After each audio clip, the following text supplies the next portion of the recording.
the way that they were. I don't think civilization has really done a whole lot of justice to mankind as a whole. Something went wrong along the way. So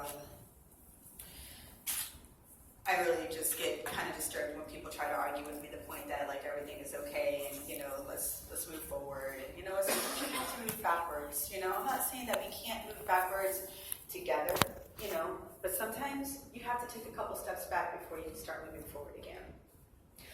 So it's really important that we understand this is not some long ago history book stuff. Like I said, my grandfather was a product of this. We have 60-year-olds walking today that have been forced into boarding schools. So it's not something that's in the past. It's something very real, very recent that has been happening. And the effects of assimilation still linger with us today. I myself am a product of assimilation. I was not brought in my culture. I always was taught, that yes, you are Native, claim your Native heritage, be proud of that. But as far as like knowing our customs, our traditions, anything like that, it wasn't taught to me. I remember a couple powwows when I was like 5, 6 years old, seeing my grandfather in his garb. But they were like indoors, and it wasn't like really anything for me at that time. It wasn't until I was about the age of 21. And we went on a family trip to Traverse City, the land where my people originate from. We went to a powwow that was right on Lake Michigan, and it was the most beautiful experience I've ever had in my life. Well, besides Standing Rock. Second. And it was like being on the land that carried the DNA sequences of my grandmothers and my grandfathers. It was just a very real connection for me. I had never felt a connection like that before in my life until that moment. And it changed me.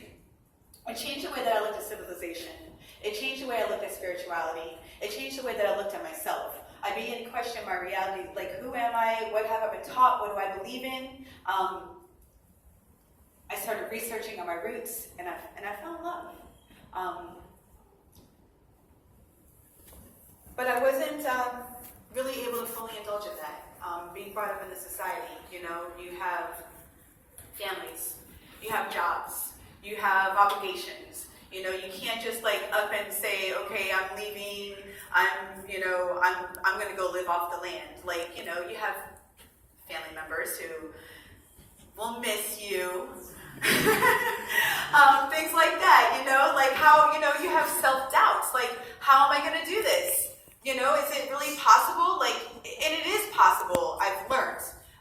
It is completely possible, but these are all things that, go through somebody's head that wants to get back to their roots, There's a lot that we've become attached to, and it's hard to leave all of that behind. We've been brought up in a society where Native people have been assimilated and pushed beyond the limits of public consciousness. So like I said, it was not very possible to just connect. There's not, in St. Petersburg, really there's not a Native movement, I would have to travel, all the way south or up north somewhere to really connect with people of my own kind. So it's hard, It's not an easy thing to do. Today, there are about 2 million U.S. citizens who identify as Native. 2 million in the whole population. Of which about only 360,000 speak their native language. So Native people today still struggle with cultural survival. Can you repeat that number again? How many people actually speak their language? About 360,000. 360,000 people in the United States of America that are Native speak their own language. Yeah, and Native people only make up 2.5% of the population. So that's pretty alarming. So Native people today still struggle with cultural survival. Many of us are still stripped of our identities, as I'm a perfect example of that. I feel like I would totally be somewhere else if I wasn't stripped of that, if I was able to connect to that at an earlier time before I had a life established.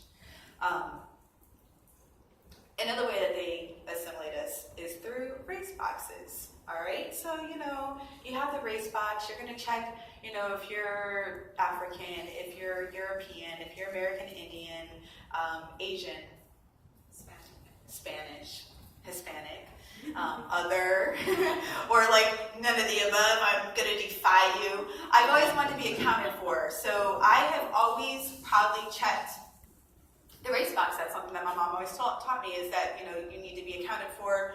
Always check American Indian. And so I always have. Several times I've watched people go to log me in the computer, and they have logged me in as white. And I'll say to them, I'm pretty sure that I checked American Indian on there, and I've been told multiple times, well, it's the same thing. So again, all natives are survivors of genocide and assimilation. We need our identities to survive as a race. So please never, ever, ever tell somebody who identifies as native that they're white. Okay? This is not anybody's call. If somebody, has the native heritage in them, honor that. Because we're gone. Like we're a dying breed. We're almost like we are an endangered species, like for real. It's another form of cultural assimilation. Another form of cultural assimilation comes to land and economic policies, as we have most recently seen with Keystone and DAPL.